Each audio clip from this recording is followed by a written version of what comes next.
night on the South Today. A new helipad is taking Stewart Island to a new height and could potentially save lives. Dunedinites filled the main street for the return of the Santa Parade, with some floats just squeezing by. And Wyndham celebrates its annual A&P show, with one woman's tasty fruitcake taking away a top prize.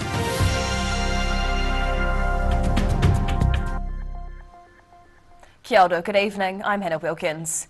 Rakiura, Stewart Island has become a little more connected to the mainland thanks to a new helipad. The landing facility was built using funds raised by the community, and are confident the upgrade will save lives. A show of community support for a vital connection. Helicopters Otago owner Graham Gale was the first pilot to land at Rakiura Stewart Island's newly commissioned helipad. It's a facility the community hopes will improve air safety in the Deep South, making it easier to reach the island in emergencies. But community leaders admit it took a lot of work to get the project off the ground. It's great to see it completed. There was contentions with it to begin with, but like any project on the island, once it gets underway, people get in behind it and all work towards it. The emergency helicopter receiving an especially warm welcome from one resident with first-hand experience. It makes a hell of a difference. That's the reason why I'm here talking to you today, because they saved my life, and a heart attack from here one night and straight to the knee. It was marvellous. The 12-metre diameter helipad is located at Trail Park and features emergency lighting and a windsock. It's hoped those features will help pilots to land safely in the frequently challenging weather at the bottom of New Zealand. In Stewart Island, the South Today. A house fire in Vauxhall on Sunday afternoon sparked a 4-engine call-out. A resident spotted smoke coming from a house on Danube Street and called emergency services. Fire Emergency New Zealand attended with 4 fire engines and were on the scene for more than an hour. The resident who reported the fire says flames appeared to spread quickly from the bottom floor of the house. Police were called to manage traffic while the fire was extinguished. A police spokesperson confirming no one was inside the home at the time of the fire. Well, the floats were covered in tinsel and crowds of people lined George Street on Sunday as the Santa Parade returned to Dunedin. There were several familiar faces among the floats and performers, as well as a visit from the big man himself. Hundreds of children lined up along Dunedin's redeveloped George Street, eager to catch a glimpse of St Nicholas as the Santa Parade returns to town. Children enthusiastically waved to the people and characters on board the floats, with many themes on show, including references to beloved fairy tales. There was also a tongue-in-cheek dancing act featuring people dressed as road cones, hinting at the ongoing construction work in the city. However, the redeveloped George Street proved a bit tight for some of the larger floats, with the parade finishing up in the Octagon. The cloudy sky had threatened to dampen the parade, but the rain stayed away as families got their much sought-after view of Santa Claus to mark the start of the Christmas season. In Dunedin, the South Today. And the Christmas festivities kicked off with a cracker of a party in the Octagon on Friday night. 3, 2, 1. Confetti and Christmas cheers filled the air as Dunedin marked the start of the silly season. The lighting of the giant Christmas tree capped off a carnival of music and performances in the lower Octagon.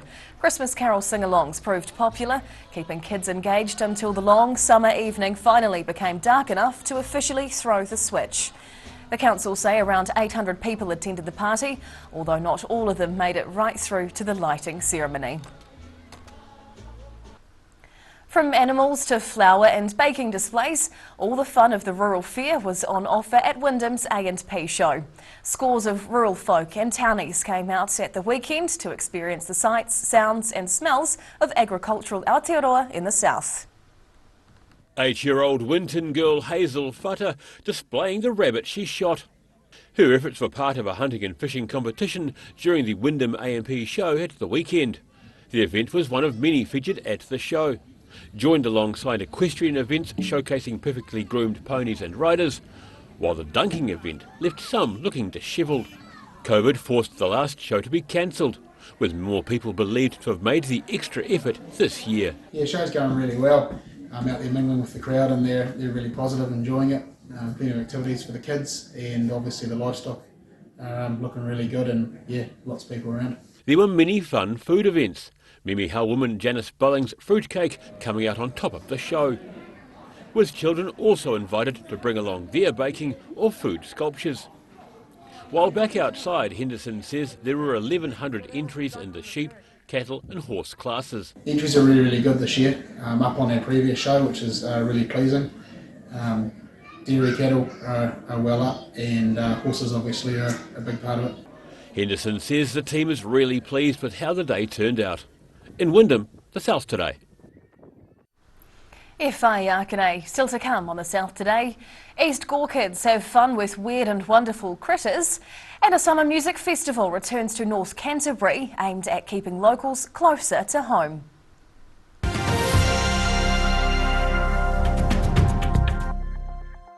Earth is a planet of extremes. Extreme places and extreme animals. But some animals are more extreme than others. Join us as we count down to find the most unusual, the most extraordinary, the most extreme. A poorly maintained heat pump can lose up to 35% of its output. The Mr. Heat Pump Cleaner team are experts. Their specially developed chemical wash is totally biodegradable. Call Mr. Heat Pump Cleaner and get the job done by the professionals. Hi, we're Age Concern Otago. Age Concern Otago hosts a multitude of social activities, including Infobox. Hi, my name's Matt and I'm the Dines Group CEO. Dines is a company that's focused on selling logistics solutions to its customers. We're passionate about selling efficiency, and we've been selling efficiency for over 50 years now.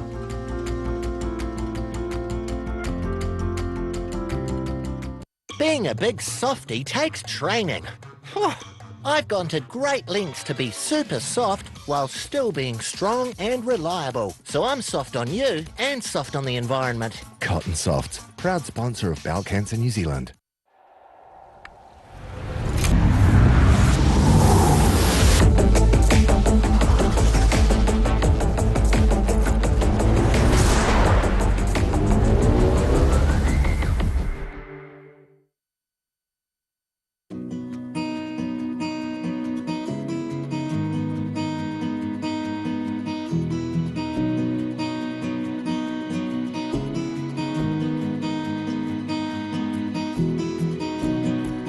Great Britain has a collection of varied landscapes and countryside to rival anywhere else in the world. And the best way to see it is to walk.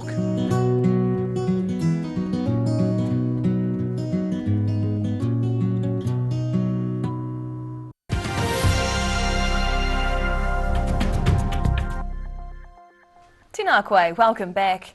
Hundreds of large spiders, ladybirds, bees and other critters are lurking in the East Gore Art Centre back room. Fortunately, they're not alive. They're creations made by local pupils to turn some heads. These creepy crawlies are helping to enhance a display. The models were crafted by Pukerau school pupils and will be showcased in the Gore Garden Club's The Good, the Bad and the Ugly annual Harvest Show early next year.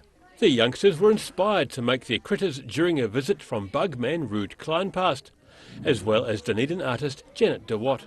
Making the insects was another way to involve the children in the garden show, which is the first to go ahead for a while.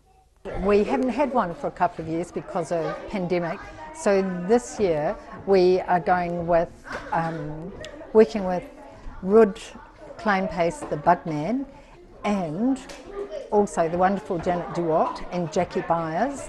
De Watt and Gore Garden Club members have been helping the pupils make their models over the past 3 weeks, helping them learn the skills to create three-dimensional insect models. They go from bees to ladybirds to spiders to weta, the whole thing that you find in your garden, special bugs. The pupils can show off their hard work in February during the Harvest Show at the Gore Town and Country Club in Gore, the South Today. A two-day drum and bass music festival is hitting the stage again in North Canterbury just before the new year. Rolling Meadows was created to try and give music fans in the region a festival option that was closer to home. Rolling Meadows is a music festival that's a multi-genre showcase, but the two-day event very nearly didn't happen. Entrepreneurs Emmanuel Iliev, Jamie Moyer and Ashley Rangi were frustrated with how difficult it was to attend music festivals around the South Island. Not only were we driving most of the way around the country to spend our money in other places, but a lot of people from Christchurch were doing the same thing. In 2021, they searched the Canterbury region for a suitable location to stage an event, settling on a winery in Waipara, just north of Christchurch. And so we thought, hey, look, let's do something out there and try and hold some of these people in Christchurch over the new year and keep them celebrating. Their best location option ticked all the boxes except one. The ground was covered in rocks. For 20 straight weekends, they removed all the rocks on the 20-acre site with the help of a team of mates and began planning the event.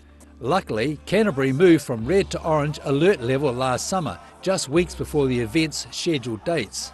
It was game on, and all of that planning that generally you would be doing, that we're sort of doing right now, all had to take place in the period of about 4 weeks. Marketing, ticket sales and the perils of Mother Nature were all overcome to make the first ever Rolling Meadows Festival a roaring success. It's now set to return to the boutique winery location at the end of December, giving Canterbury drum and bass fans a slightly more convenient way to celebrate the end of 2022. In Christchurch, the South Today. And now recapping tonight's top stories on the South Today. A new helipad has landed in Stewart Island. The crowdsourced project is aimed at helping locals save lives. Dunedin's Santa Parade returned to George Street yesterday, thousands turning out to see Santa as the floats squeezed by. And the Wyndham A&P show put the locals' agricultural skills on display as one woman's fruitcake took home a top award. And now a look at what's happening in tomorrow's ODT, and we welcome the editor, Barry Stewart. Hello, Barry. Hello, Hannah. What can we expect in the papers tomorrow? Well, a good news story. A Targa student composer has taken out the top award in the NZSO Young Composer Awards. Oh, so, fantastic. Yeah, no, so a great achievement, and obviously a young man going places. Yep. International students are trying to go places too and come to Dunedin after 2 years of lockdown, but with closed borders, etc. But the city is struggling to find enough homestay parents to house them, so that's a bit of an issue at the moment. Yeah. But it looks like they're on their way back. Okay. And a little travel delight on our travel page. Our lifestyle editor Rebecca Fox took a journey, the road less travelled, from Dunedin to Central Otago and sampled some food delights along the way. Fantastic. So some ideas for our summer holidays, maybe? Yeah, it could well be. And of course, we had a big thing on Friday at the ODT where staff brought along their food delights and won prizes. So there you go. Fantastic. I didn't. Never mind. Oh, Barry, maybe next year. Yeah, true. Thank you for your time this evening. And time now for a look at the weather. The South Today weather, proudly brought to you by MoleMap, the skin cancer detection specialists. Looking at the situation, a ridge of high pressure will spread over the region later tomorrow with cool southwesterly airflow, turning to a northerly airflow on Wednesday as the ridge moves away and low pressure systems swirl in the Tasman Sea. Heading to the top of the South Island. Well, fine with light winds and 19 degrees in Nelson tomorrow. Cloudy with light winds in Greymouth with 18 and similar conditions in Christchurch but much warmer with 23 as the high. Travelling to South Canterbury and North Otago. Cloudy with southwesterlies through here as Ashburton heads for 19, 18 in Timaru and 15 down in Oamaru. Heading westwards to the Central Lakes. Mostly fine tomorrow with those southwest winds still popping up from time to time. 17 in Wanaka and Queenstown with clear skies, while Alexandra gets up to 18 degrees. Heading further south, fine with light winds through here tomorrow and 15 degrees in Balclutha and Gore, while the Catlins can expect a high of 14. And down to the deep south, showers clear tonight in Invercargill, dropping to 8. Then it's cloudy and clear tomorrow with sunshine and light winds, the high 14. And Wednesday is shaping up to be fine and sunny, a much warmer looking day too, with a high of 18 degrees. And finally, heading to Dunedin. Well, down to 11 with northerlies tonight in town. Rain tomorrow with cold southwesterlies and showers clearing around lunchtime and up to 14 degrees. Into Wednesday, a cloudy and cool day with fresh breezy nor'easterlies and a 16-degree high. And that's the news this Monday. For the latest news and videos from the southern region, head online to odt.co.nz. And you can follow Channel 39 on YouTube to catch our news bulletins on demand. We'll see you again tomorrow. Ka kite e popo.